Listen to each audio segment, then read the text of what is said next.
Hola. Gra- Sí, se lo mando otra vez. Por aquí se lo mando. Gracias. Hola Jenny, Hola, hola. doctor. ¿Cómo está? Hola, buenas noches.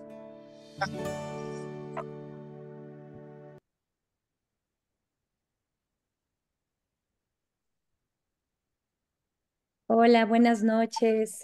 Buenas noches a todos. Bienvenidos. ¿Cómo está, doctor Humberto? Muchas gracias. Bien, ya está por conectarse el doctor Nani. Quiero agradecerles a todos nuestros médicos asociados que se den este espacio para conectarse con nosotros para Grupo Punto de Partida. Es un honor y un placer tenerlos aquí. Y como siempre, pues bueno, aquí está el doctor Ricardo Nani, que creo que no se ha conectado. Aquí estoy, Janet. Ah, Bien, ok. Sí. Hola, doctor Nani, buenas noches. Muchas gracias. Bien, querida Janet, gracias siempre por organizar este tipo de reuniones y que cada vez es de un nivel académico, pues que nos encanta compartirlo con nuestros amigos de Grupo Punto de Partida.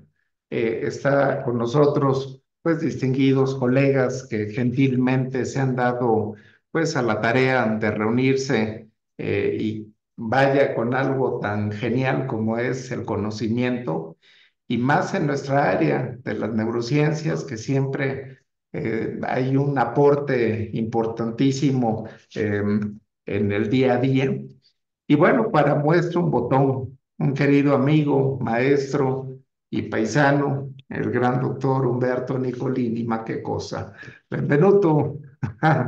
Bien, pues nuestro querido doctor Nicolini, conocemos, pues es director del Grupo de Estudios Médicos y Familiares Carracci, investigador F por parte de la Comisión de los Institutos Nacionales de Salud, así como miembro de la Academia Nacional de Medicina e investigador nacional nivel 3 del Sistema Nacional de Investigadores. Es expresidente de la Asociación Mexicana de Biología Molecular en Medicina, exsecretario y tesorero del Colegio Mexicano de Psicofarmacología y exdirector del International College of Obsessive Compulsion Disorder y actualmente presidente de la Asociación Mexicana de Neuroética y de la Academia Mexicana de Psiquiatría. Actualmente es jefe del Laboratorio de Enfermedades Psiquiátricas y Neurodegenerativas del Instituto Nacional de Medicina Genómica de la Secretaría de Salud. Es todo un investigador sumamente reconocido, tiene múltiples citas en diversos fuentes y por otro lado múltiples publicaciones en revistas de alto impacto. No me resta más que agradecerte, querido Humberto, por el aceptar estar con nosotros. Nos complace, nos fortalece al grupo y les doy la más cordial bienvenida a todos nuestros colegas que gentilmente se han dado cita. Muy buenas noches y adelante, Humberto. Gracias, bienvenido.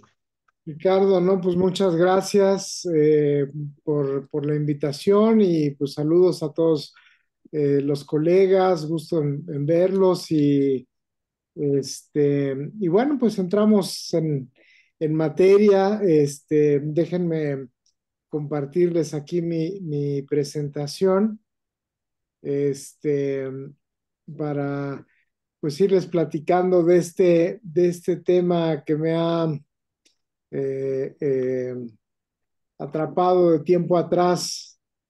¿Se ve bien? Sí, se Sí, ve perfecto, doctor. Pues bueno, pues platicarles un poquito de todas estas herramientas genómicas y farmacogenómicas, pues tanto en cognición como en la psiquiatría, ¿no? Y déjame ver por qué no puedo cambiarle. A ver, ahí está.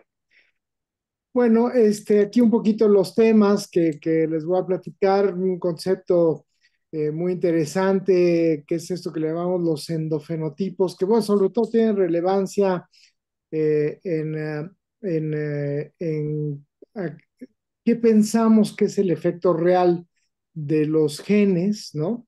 Que a veces no necesariamente es la enfermedad tal como la conocemos, sino que pueden ser a veces parte de la cognición o pueden ser a veces síntomas, ¿no? Como el circuito de recompensa tan conocido en las adicciones, o puede ser la impulsividad, en fin, pueden ser algún tipo de dato que pues que probablemente esté más cerca del efecto directo de un gen y que es heredable, o la respuesta a un fármaco incluso, ¿no?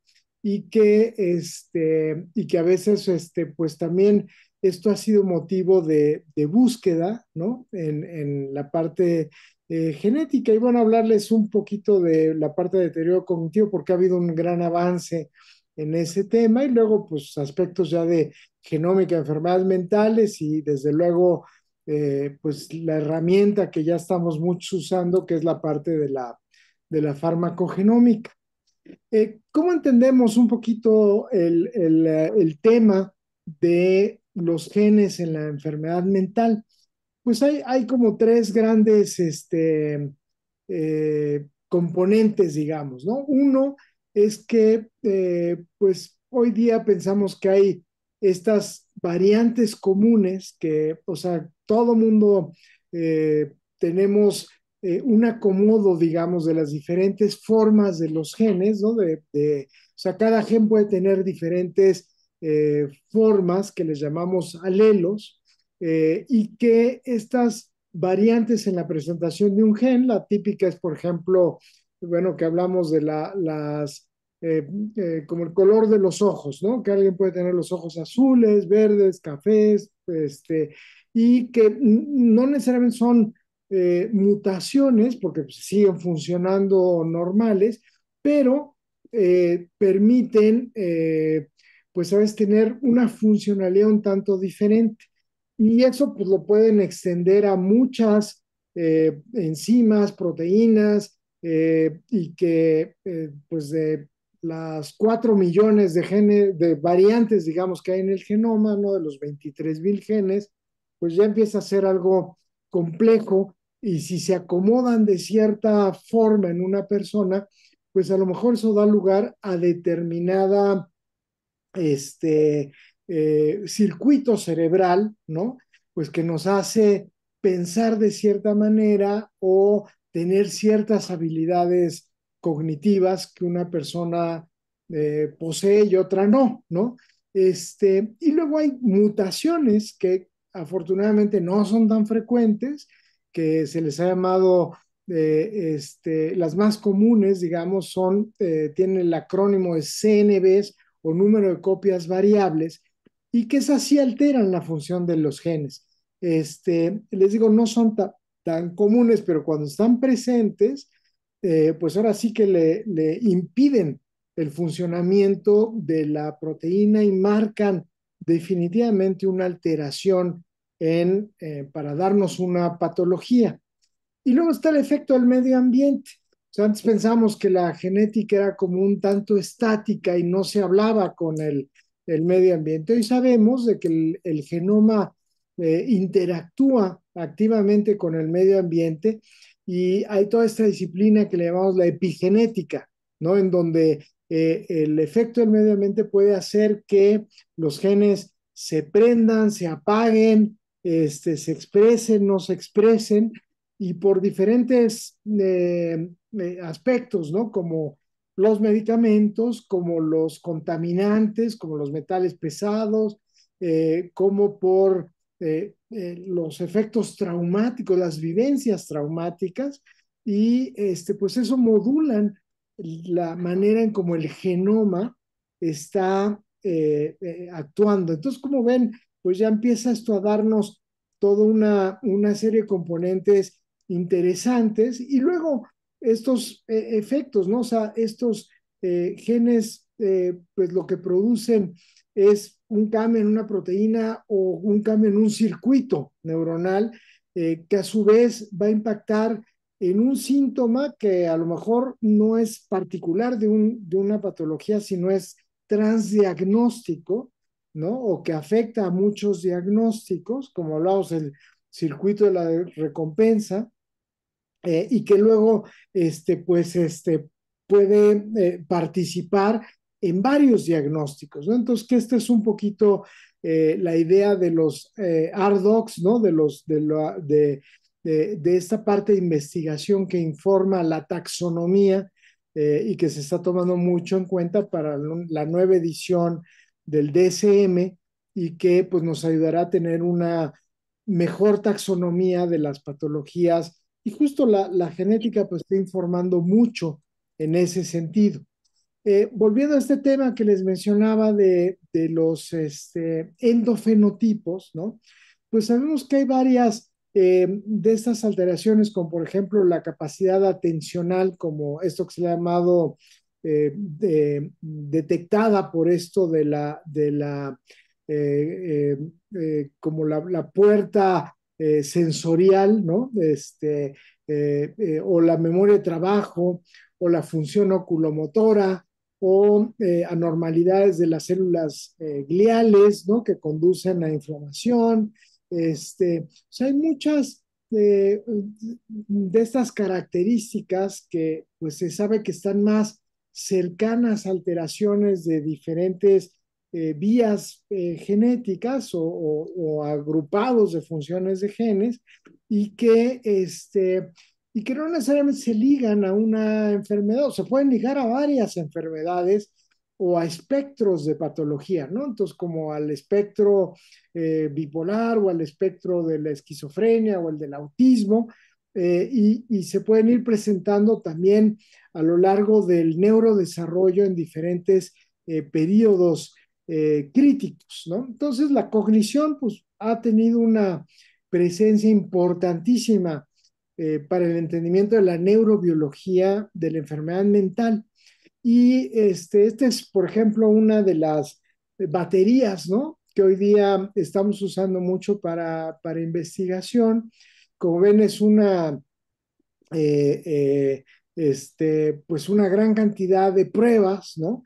Pues casi todas computarizadas y que pues nos permite eh, este, eh, pues tener como este perfil, ¿no? Cognitivo de las personas. Y estas, pues ha habido como cierto consenso que tienen a identificar como esta variabilidad biológica entre las personas y asociadas a patología mental.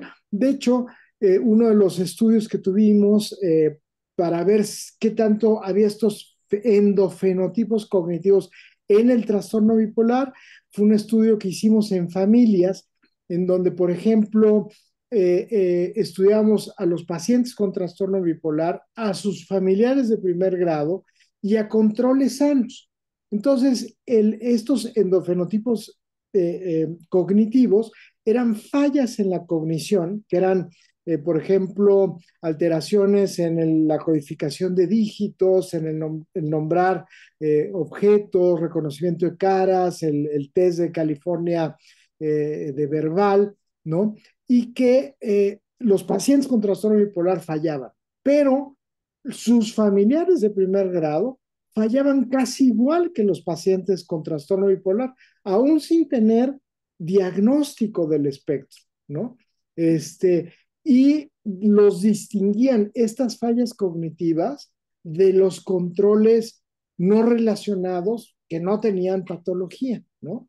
Y les digo, los familiares tampoco tenían patología, lo que tenían era pues, ser parientes de las personas con trastorno bipolar, ¿no?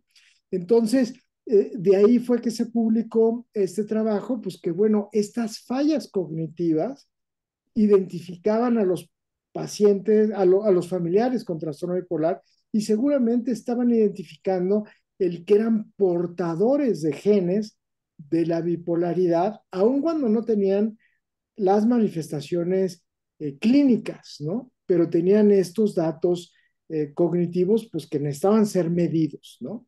Y que pues esto seguramente hace que si, pues digamos, se tienen hijos con otra persona que tiene estas fallas, pues bueno, va a aumentar el riesgo que tengan, aun cuando no manifiesten la patología, pero que vayan a tener, si la otra persona también tiene estas fallas, y claro, es portadora de estos genes, pues va a tener descendencia con trastorno bipolar. Por muchos años, y esto es relevante, luego lo vamos a retomar en farmacogenética, se hizo investigación esto que le llamamos genes candidatos, ¿no?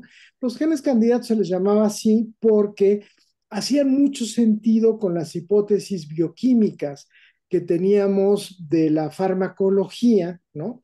Pues los receptores a las catecolaminas, los antipsicóticos que bloqueaban la dopamina, los antidepresivos que actúan en serotonina, en la vía adrenérgica, en la monaminoxidasa. Y entonces decías, bueno, pues aquí actúan los medicamentos que mejoran la depresión, la psicosis, ¿no? Los receptores nicotínicos, ahora que tenemos estos nuevos antipsicóticos que actúan en esta vía, ¿no? Y mejoran síntomas, pues bueno, pues es el primer lugar para buscar fallas en estos genes o variantes de estos genes que pueden estar ligadas a la patología. Y por muchos años, pues lo que hacíamos era ver si variantes de estos genes estaban asociadas a patología mental. Y hay una enormidad de artículos publicados en donde se han asociado variantes de estos genes asociadas a enfermedad mental o a diferentes subgrupos de enfermedad mental. Sin embargo, han sido criticados estos estudios porque aunque las asociaciones son estadísticamente significativas, estudios bien controlados, pero en muestras pequeñas, ¿no? Y cuando van a ver ahorita los estudios se han hecho de tamizaje del genoma y que se han usado muestras muy grandes, una gran cantidad de sujetos, comparados con estos que se hacían en, no sé, 200 pacientes y 200 controles, ¿no? Que son pues, realmente estudios, pues uno pensaría importantes, han sido desplazados por estos otros estudios de tamizajes a gran escala. Pero bueno, no han sido desacreditados al 100%, han sido desacreditados en el sentido de encontrar genes etiológicamente responsables y con las nuevas, digamos, rigidez estadística que ha habido en el campo de la genética, pero no del todo en el sentido de evidencia clínica, y les digo, en esta ruta de pensamiento. Por ejemplo, el receptor 2A serotonina, que se ha encontrado pues con la depresión, en la respuesta a antidepresivos, en el aumento de peso con antidepresivos, pues esta evidencia de asociación hoy día lo posicionó como uno de los genes que usamos en las pruebas farmacogenéticas, ¿no? Aun cuando en los estudios de mapeo no ha habido mucha evidencia que lo sustente, y esto ha sido una contradicción que pues continúa siendo uno de los problemas, ¿no? Y hay otros estudios muy bonitos, como el de la catecol-ortometiltransferasa, que es la enzima que degrada la dopamina y la serotonina, y que el tener una variante que nuevamente sale en los estudios de farmacogenética, ¿no? Si uno tiene, todos los que han hecho los estudios de farmacogenética, que le sale, tienes el alelo que está bien, ¿no? Que es el que no tiene riesgo, valina, valina. Pero si tienes el de metionina, metionina, es el que te da mala respuesta a los antidepresivos. De hecho, es el que te predice que no vas a responder incluso a la estimulación magnética transcraneal, ¿no? Y curiosamente, uno de los primeros estudios es con una prueba muy sencillita, que se le llama el NVAC. Esta prueba te dan una serie de números, ¿no? Casi todos podemos recordar, bueno, si estamos bien de la cognición, no estamos en una mañana despejados, ¿no? Y puedo recordar 7, 8 números, te piden, no solo que los recuerdes como teléfono, sino te dan una serie de números, luego te dicen, recuérdalos, pero a la inversa, ¿no? Entonces te dicen 3 4 5 y entonces tienes que decir 5 4 3, ¿no? Y le van sumando hasta 7 seguidos, ¿no? O 8 seguidos, ¿no? Es raro el que pues, recuerda 9 o 10, ¿no? Entonces, esta prueba se hace bajo cronómetro y aumentándolo, ¿no? El número de la cifra. Y esta prueba ha sido muy interesante porque se activa la corteza dorso-lateral y los pacientes, por ejemplo, que tienen este alelo, metionina, tienen una menor activación de esa región por resonancia funcional y por PET, ¿no? Entonces, pues como que ahora sí que englobó todo, ¿no? O sea, tienes esta variante genética que te hace ser menos hábil para recordar números y por otro lado, esta área del cerebro está menos activa, ¿no? Entonces, como que es un estudio que, bueno, ha tenido muchas citas, ¿no? Porque pues, se encontró como esta confluencia entre una prueba neuropsicológica, un ser portador de una variante genética y, y por otro lado, la evidencia de neuroimagen, ¿no? Entonces, y les digo, y al día de hoy se considera como de estas pruebas de farmacodinamia interesantes, pero que en el ámbito de la genética le ponen mucha duda porque en los grandes estudios no alcanza evidencia, ¿no? Pero bueno, otro es el BDNF, ¿no? El BDNF en estudios de resonancia, incluso estructural, ha sido claro, y este estudio, bueno, pues de los citadísimos, que en pacientes con depresión mayor no tratada, hay una atrofia hipocampal, pero aparte, si tú tienes uno de los alelos, que curiosamente son los mismos aminoácidos, valina, valina, metionina, o sea, si tienes la variante esta, pues de menos ventajas, digamos, del BDNF, tienes mucho mayor atrofia del hipocampo, si no te tratas, ¿no? Con depresión. Y esto lo ha usado la industria farmacéutica para decir, pues trátate porque si no tu hipocampo se te va a hacer chiquito, ¿no? Y esto es un dato bien interesante, la atrofia hipocampal. Claro, no es un caso individual, ¿no? Aquí cabe aclarar que o sea, realmente si tú lo quieres ver en un solo paciente es muy difícil. Esta es una, una resonancia compilada. O sea, son muchos sujetos que son, digamos, los que integran el grupo normal y los que integran el grupo de depresivos con la atrofia, ¿no? Entonces, por eso es que se marca tan claro la atrofia.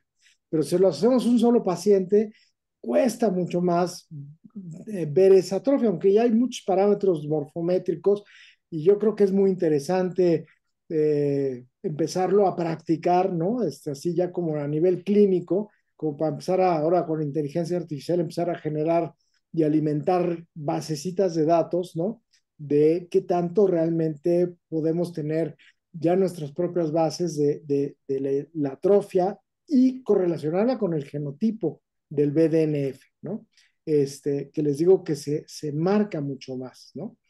Incluso se ha asociado con otros, bueno, ahorita les platico un poquito y ahora que estuvimos de viaje me preguntaban de este trabajo que hicimos con pacientes en la Ciudad de México, bueno, personas que murieron por suicidio en la Ciudad de México, recopilamos la información entre 2014 y 2015 y es más o menos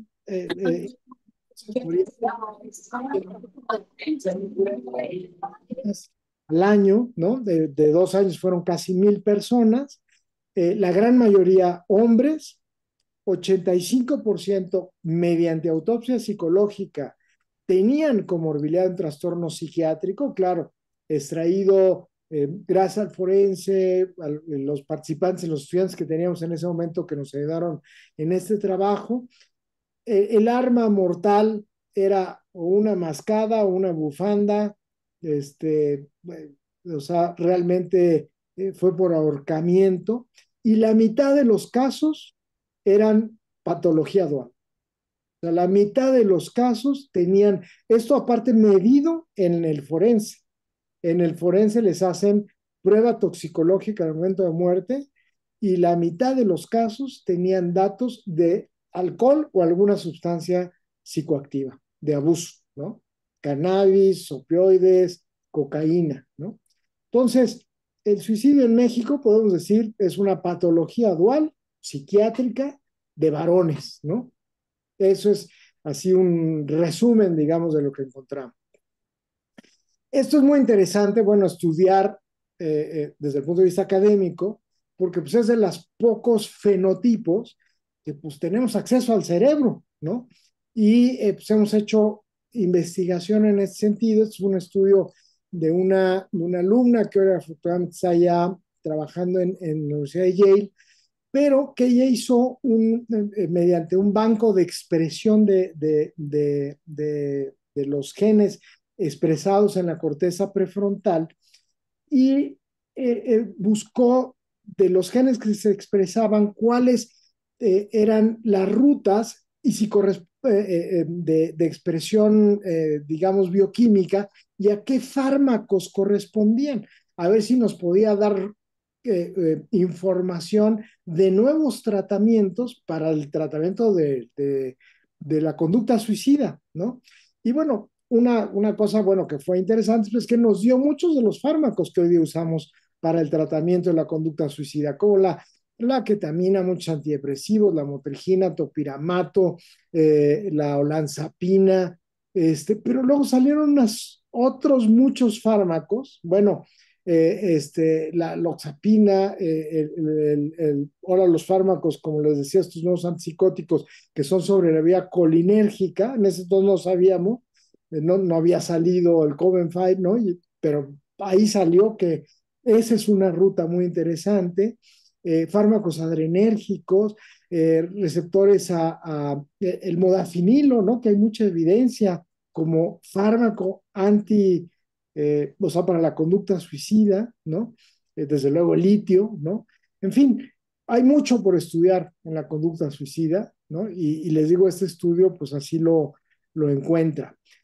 Volviendo a esto que les decía del BDNF, esto es un metaanálisis donde metimos nuestros datos junto con 16,000 sujetos más de artículos publicados que salió en la revista de Bipolar Disorders y que encontramos que este gen, nada más el BDNF, es un marcador de riesgo para la conducta suicida, ¿no?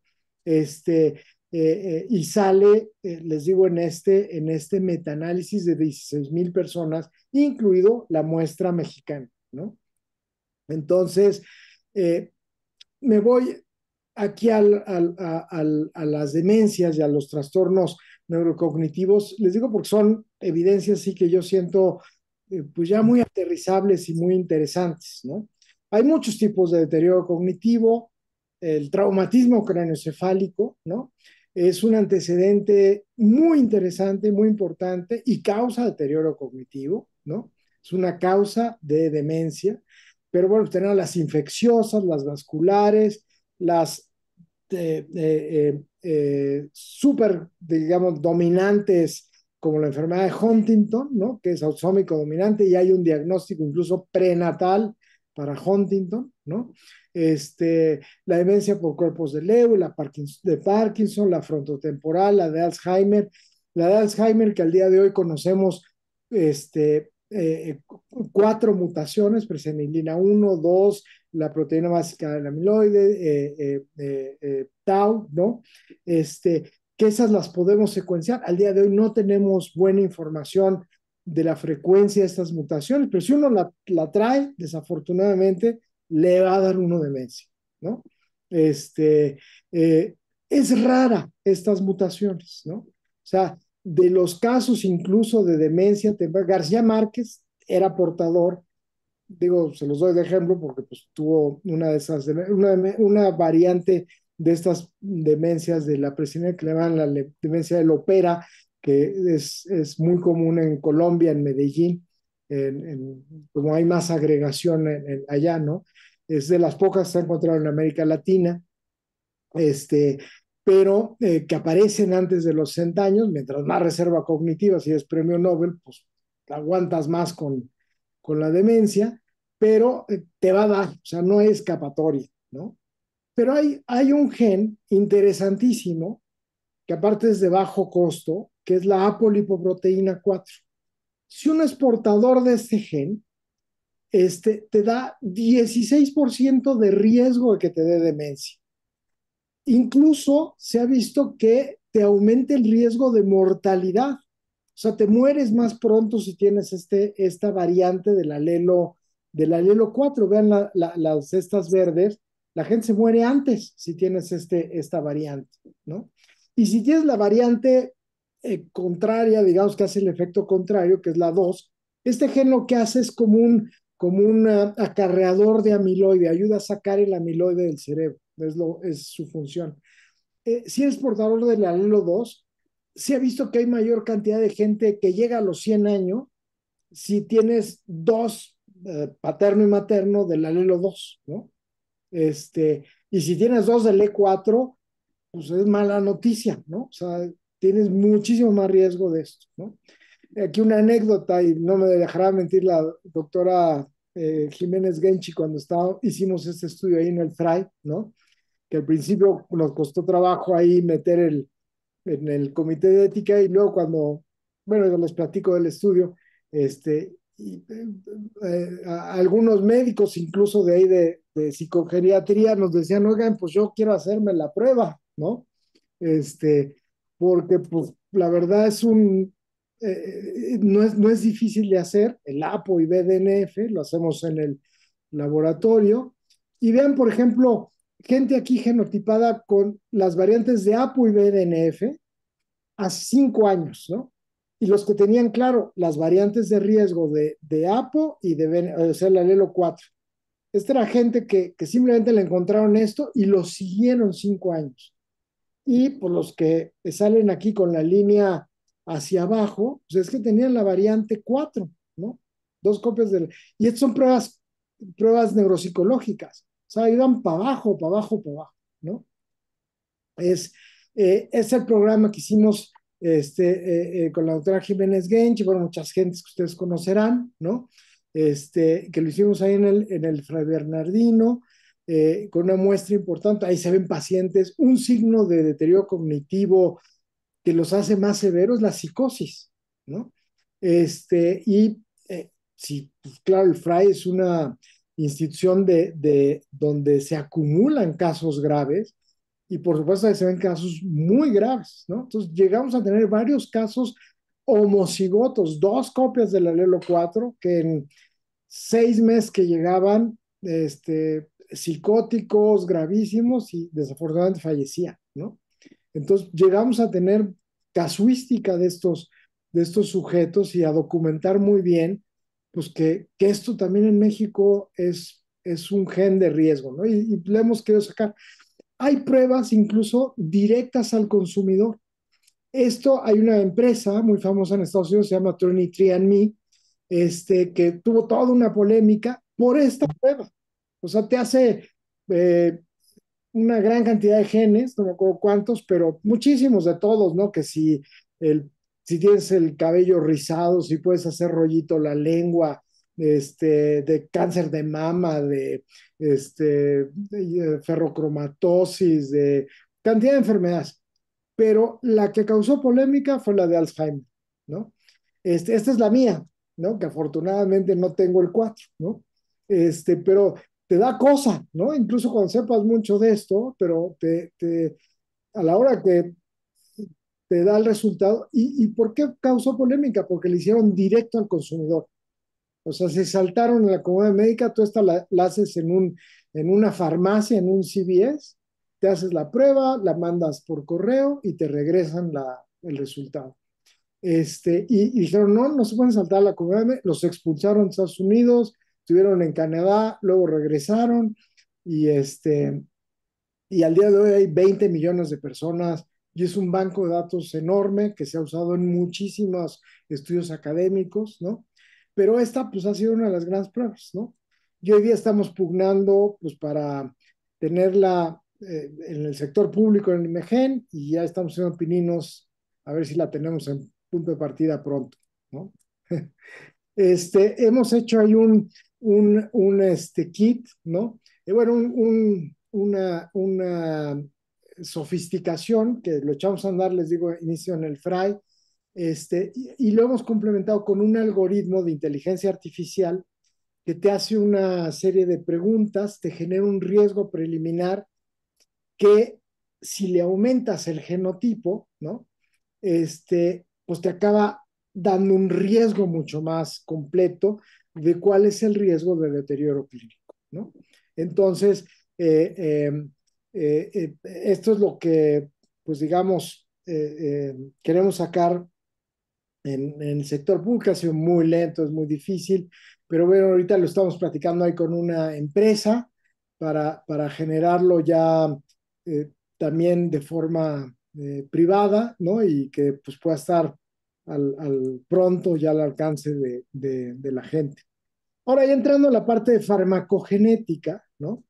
Pues la farmacogenética es la unión de la farmacología y la genética, ¿no? No tiene mucha unión esto, ¿no? ¿Y qué tenemos? Pues ha sido como uno de los ejemplos de medicina de precisión. O sea, pues, todos vamos a tener genes diferentes y pues no es de esperarse que esta información para prescribir que te dicen en el PLM, ¿no?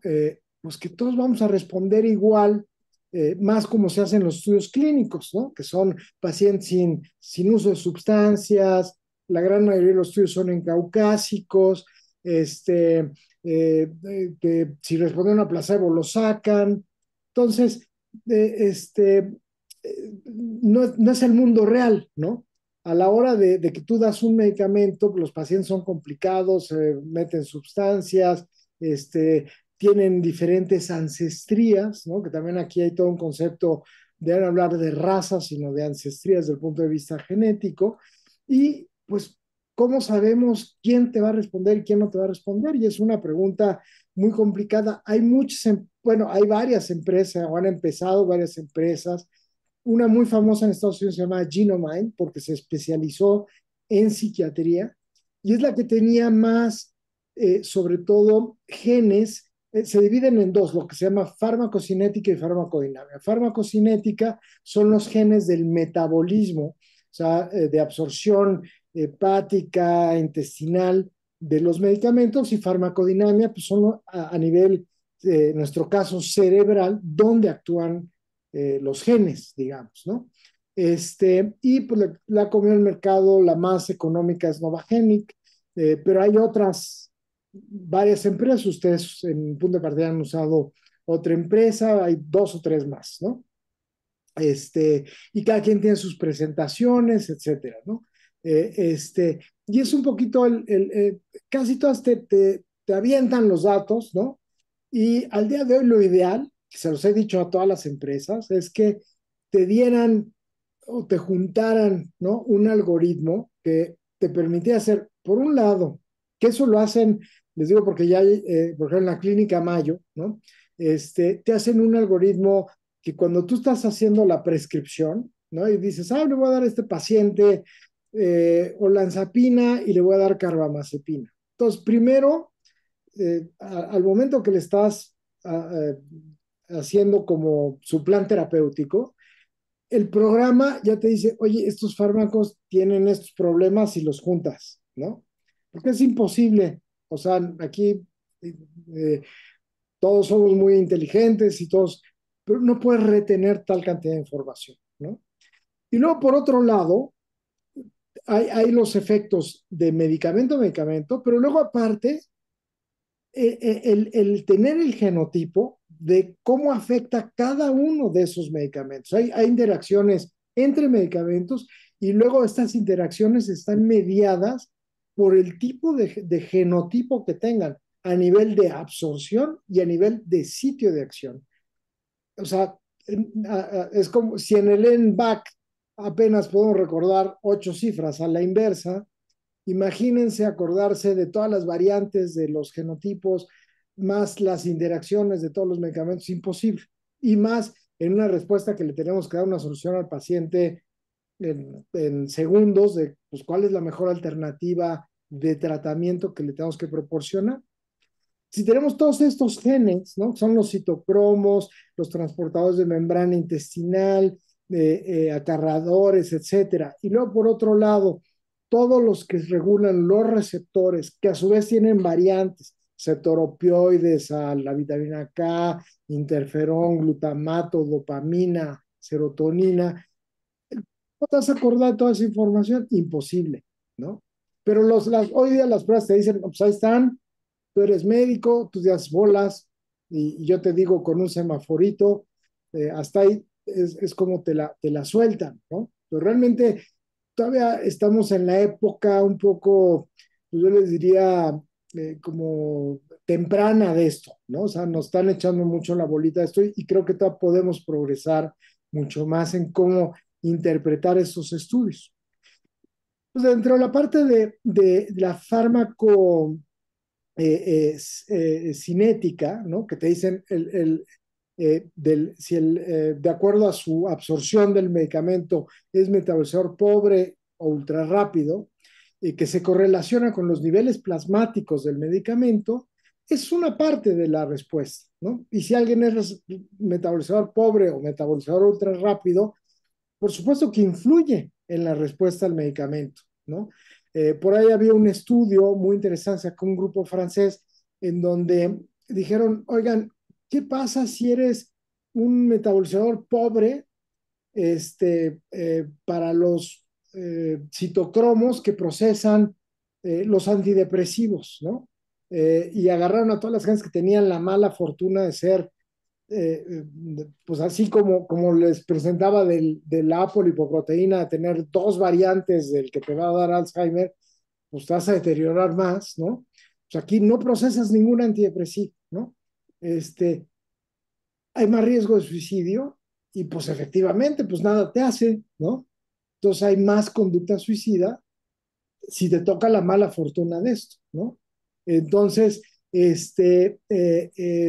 pero sí necesitas muestras grandes porque te hace más difícil el tratamiento, ¿no? Y correlacionado con niveles plasmáticos, ¿no? Pero como les digo, la respuesta a los fármacos es compleja.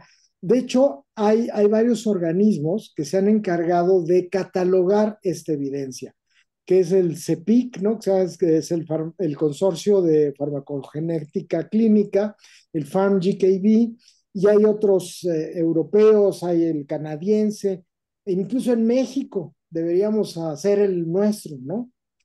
Porque pues, encontramos no nos hemos juntado para hacer eso, deberíamos juntarnos ahí con el colegio de psicofarmacología y hacer pues también nuestra guía, ¿no? De farmacogenética. Tenemos variantes diferentes, ¿no? O sea, hay la del HLA que decía, no, esa nada más es de asiáticos, no es cierto. O sea, les puedo asegurar que ustedes han visto gente que tiene la variante HLA que le va mal con los estabilizados del ánimo, ¿no? Y le va a dar Steven Johnson, ¿no? Y antes se pensaba que era una variante de asiáticos. Y pues, no, hay también en México gente que tiene esa variante, ¿no? ¿Y qué es lo que pasa? Pues tenemos casi toda la información de genética. Les digo, aquí me refiero a genética psiquiátrica y farmacogenética, 80% está hecha en europeos. Cuando los europeos son el 18%, o los caucásicos, ¿no? Son el 80% de la población, perdón, el 18% de la población mundial, ¿no? Pero el 80% de la información que tenemos proviene de esta ancestría. De América Latina, que somos el 8%, entre el 8 y el 10% de la población mundial, tenemos menos del 1% del conocimiento genómico, ¿no? Entonces, pues claro, hay una subrepresentación. Es un estudio que acabamos de sacar de justo esta subrepresentación para todas las patologías mentales, ¿no? Aun cuando, por ejemplo, los trastornos de ansiedad en América Latina están a nivel mundial, son muchísimo más prevalentes en la región que en muchos sitios del mundo, ¿no? Casi a la par que en los países de alto ingreso de Norteamérica, ¿no? Igual que los trastornos depresivos, mucho más presentes, y el abuso de sustancias en América Latina, mucho más prevalentes que a nivel mundial y que en muchas otras regiones del mundo. Entonces, esas estadísticas de la OMS, ¿no? Bueno, y aparte les digo, salió este artículo publicado, con mucho gusto, pues ahí está la referencia, se las paso, ¿no? Y aunque empieza a haber pininos, ¿no? De esta información, pues todavía es muy poquita la representatividad que hemos tenido. Incluso cuando se hacen estos mapas de los citocromos, esa la tomé a Dan Mueller, que es una de las gentes que está ahí muy metido en los consorcios, que él es canadiense, ni siquiera pone a Latinoamérica, ¿no? O sea, pone a África, Europea, asiáticos, y pone ahí indígenas, ¿no? O sea, población indígena. Y esto, me dice, pues es que ahí están. Oye, pues muy mala representación, o sea, eso incluye Brasil, Chile, Argentina, México. Por supuesto que es erróneo, ¿no? Y eso es como la representación farmacogenética con el cual les digo, toman la interpretación muchas de las pruebas farmacogenéticas, ¿no? Entonces, por eso hay un sesgo importante en cómo leerlas. Tenemos que leerlas con datos propios, pero pues hasta que no hagamos un consorcio, una representatividad, en fin, hay que tomarlo en cuenta. Incluso países que uno pensaría hermanos, ¿no? Somos muy parecidos. Dices, bueno, pues a lo mejor con los argentinos, y bueno, pues son más como diríamos el doctor Ricardo, pues son más italianos, ¿no? Pero Colombia y México, pues tienen más o menos como la misma mezcla, ¿no? E hicimos de atención y comparamos la ancestría colombiana y aún entre Colombia y México se puede distinguir claramente las dos poblaciones con controles y TDA y pues Colombia tiene mucho más ancestría africana que México, ¿no? Y México mucho más ancestría indígena, ¿no? Entonces, y miren que pues, es muy frecuente que la gente, si no te oye hablar, pues no sabe si eres de Colombia o eres de México, ¿no? Este, Incluso en México como tal, es un estudio de ancestría que hicimos con la encuesta nacional de las adicciones, como en 7,000 personas genotipadas, encontramos que hay 7 regiones en el país de diferentes subancestrías. O sea, la gente del norte es muy diferente del sureste, ¿no? Bueno, no muy diferente, pero hay diferencias. ¿Y esto en qué impacta? En que va a haber variantes farmacogenéticas, ¿no? Por ejemplo, aquí agarramos algunas de las que tenían evidencia más alta, 1A, 2A y 2B, ¿no? Por ejemplo, la vitamina K, algunos transportadores,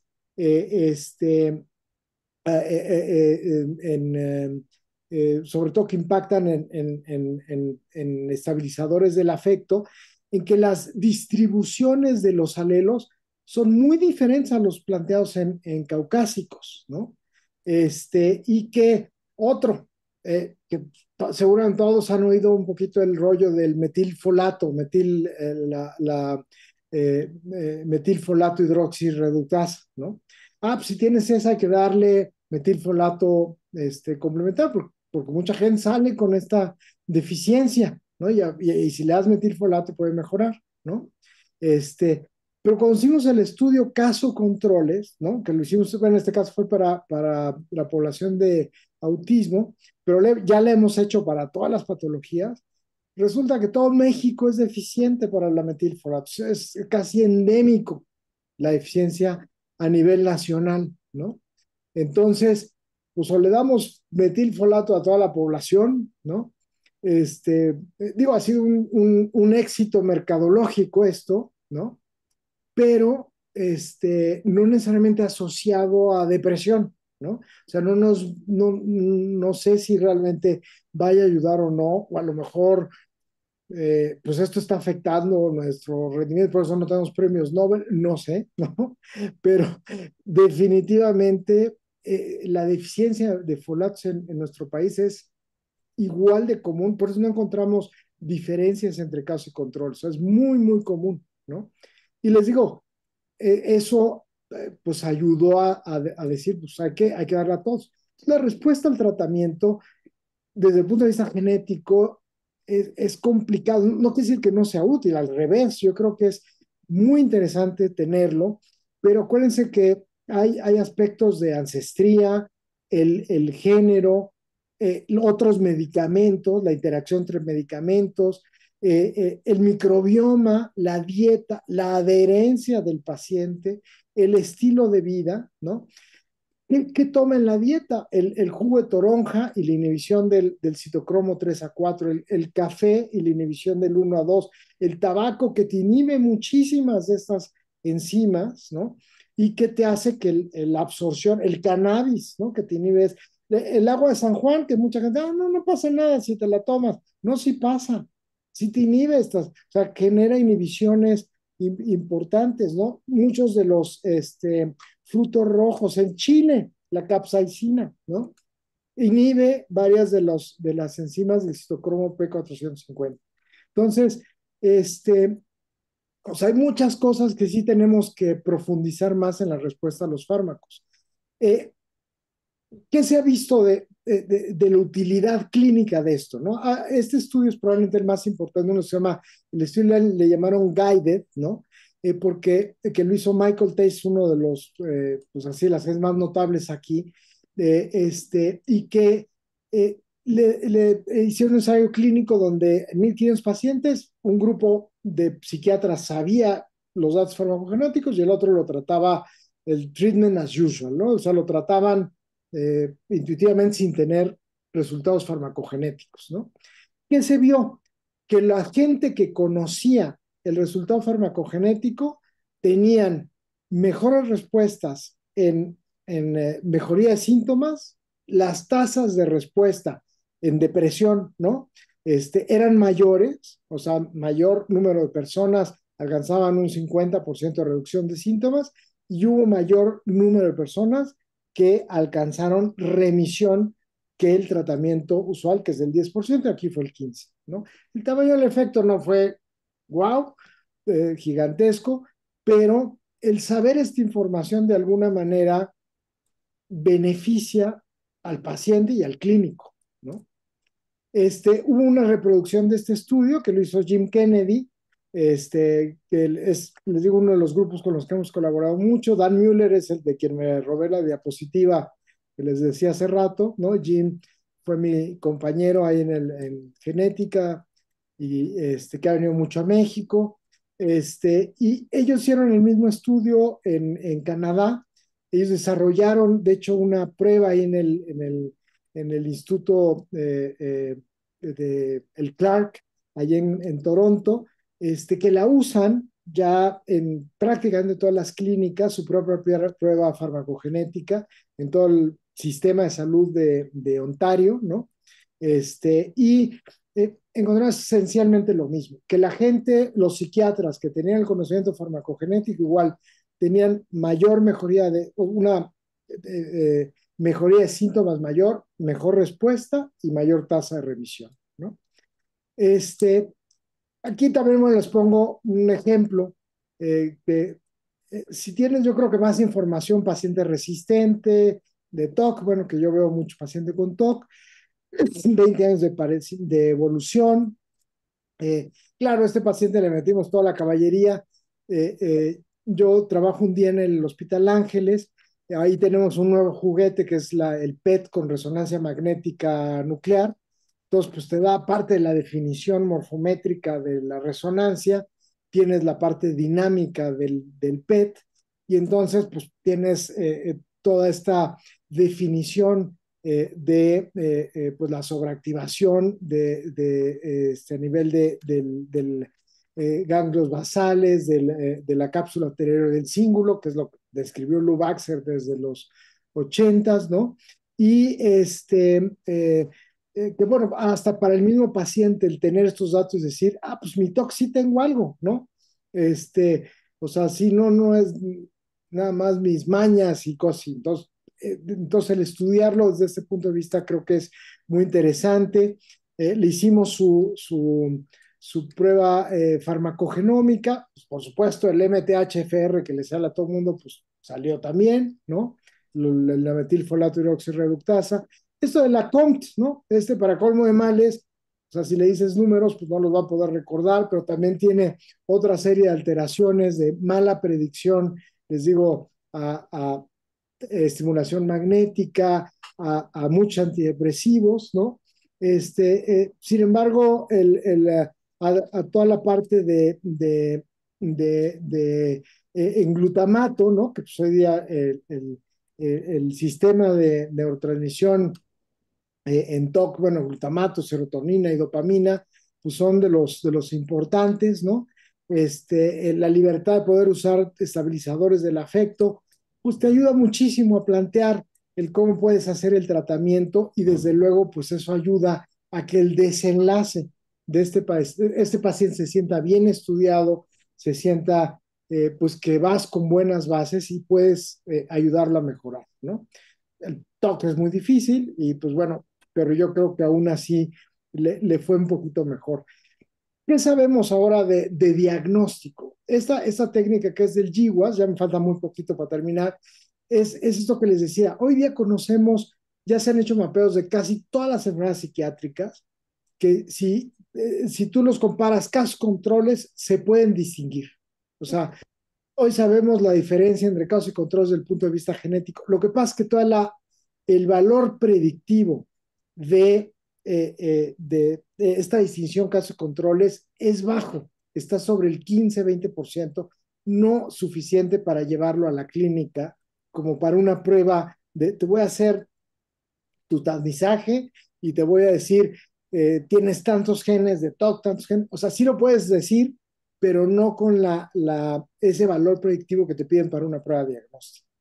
Va a crecer conforme aumente nuestra capacidad de genotipificación, ¿no? Y les digo, ya sabe para déficit de atención, esquizofrenia, depresión, ahí están todos los genes, incluso sabe para logro educativo, o sea, la posibilidad que alguien vaya a terminar la universidad, bueno, coeficiente intelectual, esto que le han llamado el G, ¿no? Que es la capacidad cognitiva de una persona, incluso para la predicción del volumen, esto es un estudio este estudio que ha juntado imágenes cerebrales con mapeos genómicos, entonces te puede predecir volumen de amígdala, de cíngulo, etcétera, ¿no? Que es un campo interesantísimo.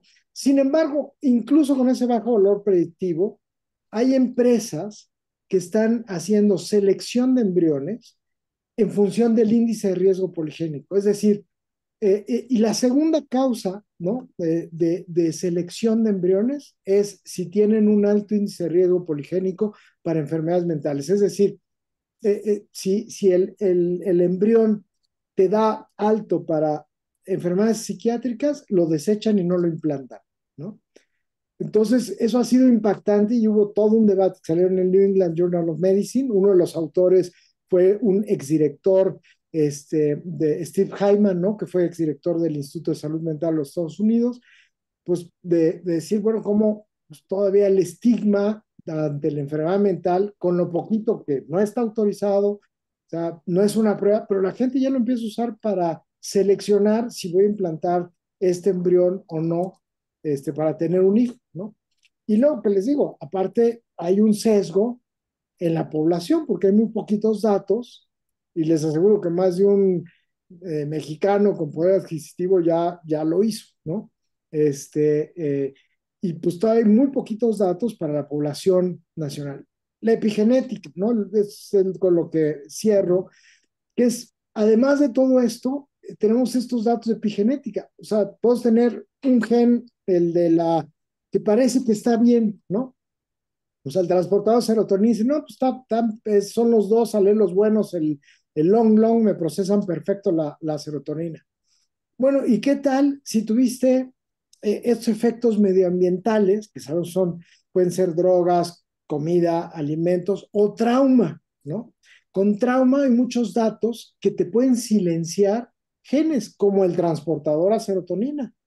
Entonces, si alguien tuvo traumas infantiles y está silenciado este gen, aunque le des el mejor inhibidor de recaptura, no va a jalar, ¿no?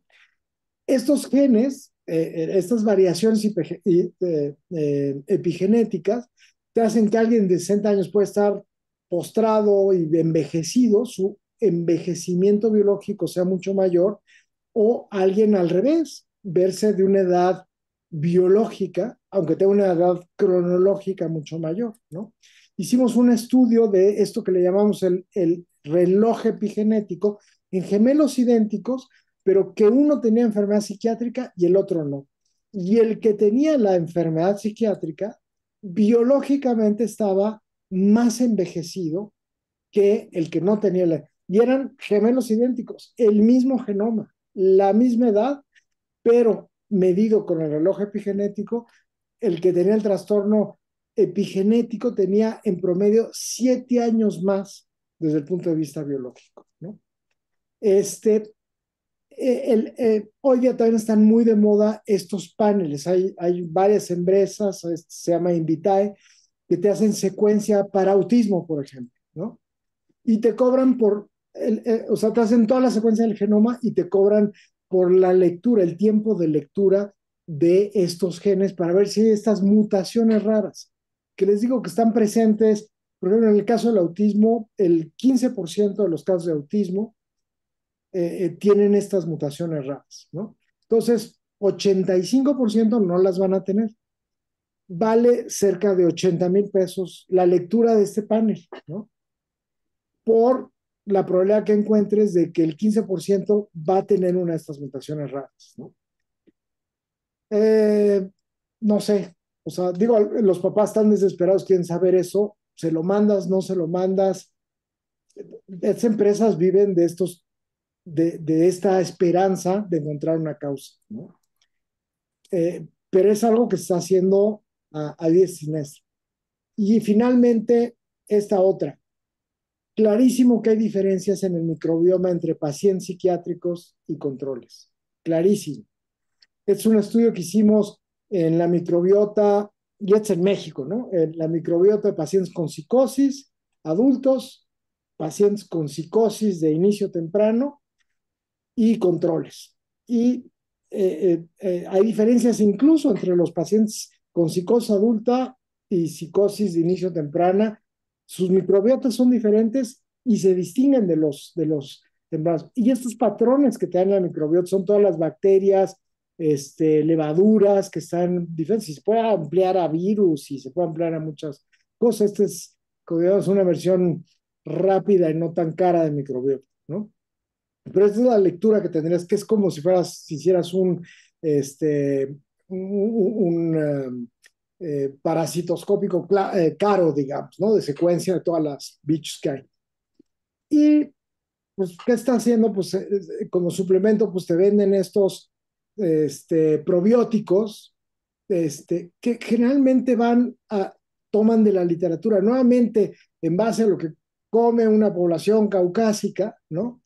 De el bacilo la bacteria que está más aumentada en X población, de pacientes psicóticos, a lo mejor en Nueva York, ¿no? Que es donde ha habido más información. Si esto realmente le va a ayudar a un paciente deprimido o con psicosis en México, quién sabe, ¿no? A lo mejor es un buen placebo y está haciendo algo, pero les digo, realmente es un escopetazo completamente a ciegas, ¿no? O sea, tenemos que hacer estudios de microbioma antes y después y sobre, pues, cómo haces un antibiograma, ¿no? O sea, cuál es la microbiota que está alterada en mi paciente y en función de eso, hacer el reemplazo del probiótico, pues, como a diseño, ¿no? Para nivelarlo, ¿no? Pero no lo puedes hacer a ciegas como ahorita que estás con todos los suplementos. O sea, sí creo que es un área de oportunidad buenísima, súper interesante, y a lo mejor sí va a haber patrones generales. Al día de hoy creo que todavía le falta. Y los gadgets, ¿no? O sea, toda la parte de las aplicaciones de inteligencia, monitoreo, que se van a ayudar pues a monitorear todo esto en tiempo real y en la parte de evolución. Así como hoy día pues, podemos medir presión y pulso, pues la idea es que más adelante puedas medir epigenética, puedas medir transcriptómica, puedas medir mucho de eso, pues es parte de lo que quisiéramos, ¿no? Entonces, pues la predicción, la respuesta al tratamiento por la genómica es muy, muy compleja, ¿no? Y bueno, en general, por cualquier método es muy compleja. En psiquiatría, por aparte, pues no, ya no hablé ni de placebo y nocebo, que todavía está difícil de entender, ¿no? Es necesario el mayor uso de herramientas ómicas y el uso de la interacción con inteligencia artificial y desde luego ya hoy día tiene un lugar, ¿no? Estas herramientas en la práctica diaria, ¿no? Pero estamos en sus inicios y esto va a cambiar, va a evolucionar y va a ser, pues cada día yo creo que más interesante. Y perdón por robarme un poquito más del tiempo y bueno, espero que les haya sido de interés. Y si tienen preguntas, con mucho gusto.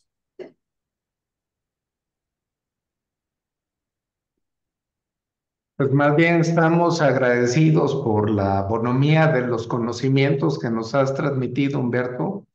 Eh, Hay compañeros que coinciden con esto, te agradecen diversos colegas y me permito por aquí leerte.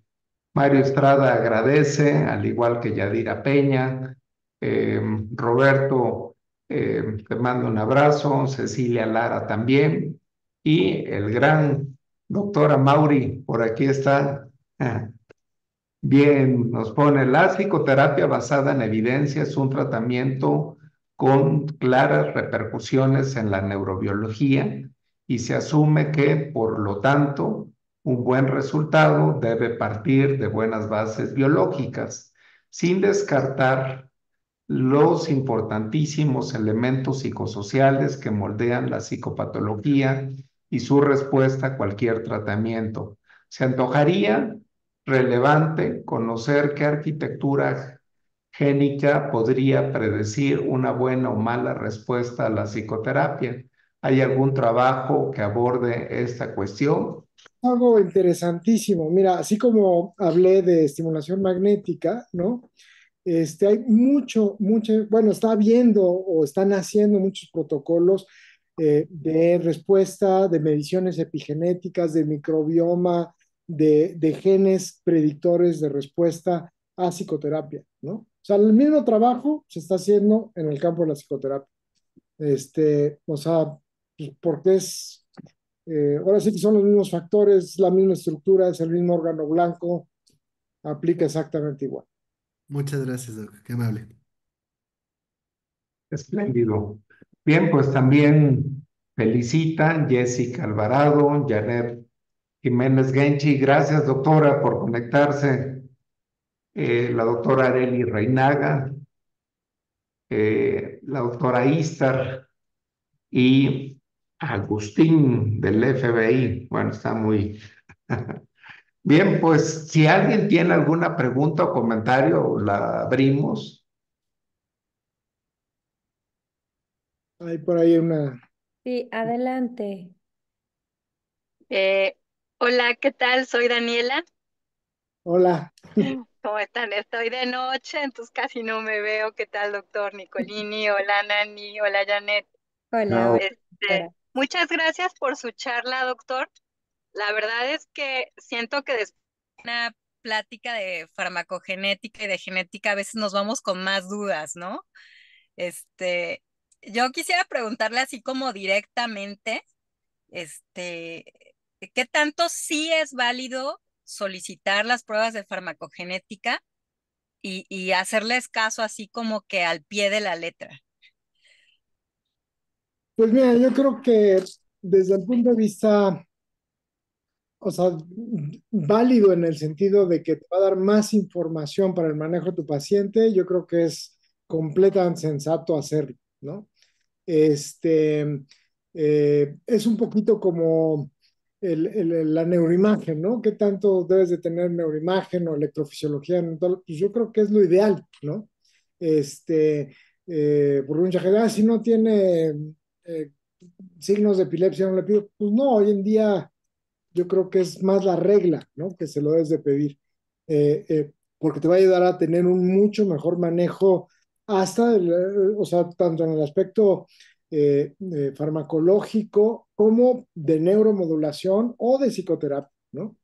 Este, ahora, esto no quiere decir que, les digo, sobre todo la interpretación, como les decía, la respuesta es muy compleja, ¿no?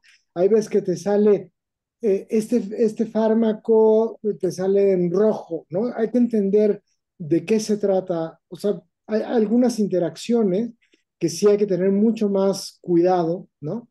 Y hay otras que las puedes manejar, o sea que depende cómo bueno, dije en rojo, pero hay, o sea, depende cómo te salga la prueba, te ponen un tache o te ponen, qué sé yo, una indicación que tienes que tener alerta, ¿no?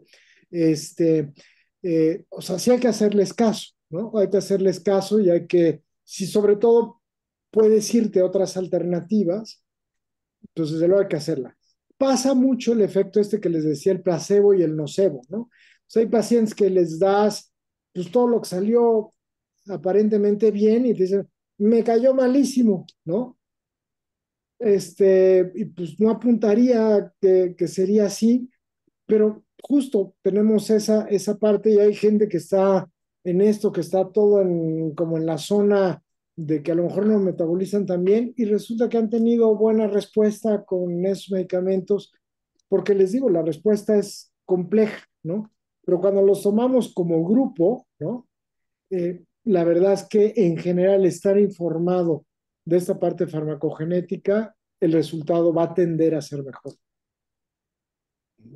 Sí, muchas gracias, doctor. Gracias, Dani. Bien, por aquí igualmente felicita a Alfonso Cuevas. Muchísimas gracias, doctor. Eh, Roberto dice, estuve en una conferencia en la cual la psicoterapia de largo plazo mejora la interacción epigenética. ¿Cuál es su opinión relacionado principalmente con estrés postraumático? Sí, este es uno de los campos donde más se está estudiando y ha sido muy impresionante ver estos cambios a nivel de epigenoma, ¿no? Y, antes y después. Yo he leído varios de los trabajos en muestras ya importantes en donde pues ves estos resultados, ¿no? Entonces, incluso combinando hasta con cambios de neuroimagen funcional, van de la mano, ¿no? Entonces van de la mano. Entonces creo que está pues naciendo otros paradigmas de cómo hacer el seguimiento de nuestros pacientes y que pues eh, justo creo que nos ayuda a tener pues una mejor calidad de la atención. Desafortunadamente son caros, ¿no? Este tipo de intervenciones, pero bueno, pues como pasa con todo, con el tiempo va a ir reduciéndose el costo y esperemos que esté más al alcance de pruebas de rutina, ¿no? Muchas gracias, Humberto, muy amable. Gracias. Saludos. Gracias, doctor. Pues, Humberto, en el tema de adicciones, vaya que la epigenética tiene un rol importantísimo. Por ejemplo, quiénes de los que consumen se van a quedar en uso, quiénes pasan a abuso y quién se hace dependiente. Y por otro lado, quién se queda como adicto puro o qué epigenética está influyendo particularmente en aquellos que se hacen poliusuarios o en aquellos que además van a cursar con patología dual. Creo que algún comentario muy general que en resumen tengas, me encantaría escucharlo, por favor. Mira, justo tenemos una muestra pequeñita, pero ahorita estamos en pláticas para hacerla en grande. Y digo, es algo que clínicamente lo ves, ¿no? Con una persona, pues que ha tenido problemas de uso de sustancias a lo largo de los años un comentario que te hace todo el mundo, dice, uy, qué acabado se ve, ¿no? Y en los datos que tenemos de edad epigenética hay un avance enorme del aceleramiento biológico, ¿no? Yo creo que hay gente mucho más vulnerable a ese aceleramiento de la edad, eh, y a lo mejor eso nos ayuda como herramienta Dos de taquitos de pollo. Bueno. Dorado. Sí. ser útil en el tratamiento. Yo creo que también en la parte de tabaco, ¿no? Es donde más se ha visto, fíjate, curioso, aquí se han encontrado como en los dos extremos, en la parte de los fumadores muy pesados, ¿no? O sea, de gente de más de 3 cajetillas al día, es donde más estos índices de riesgo poligénico han encontrado un paquete, incluso NIDA hizo una prueba ya muy dirigida a eso.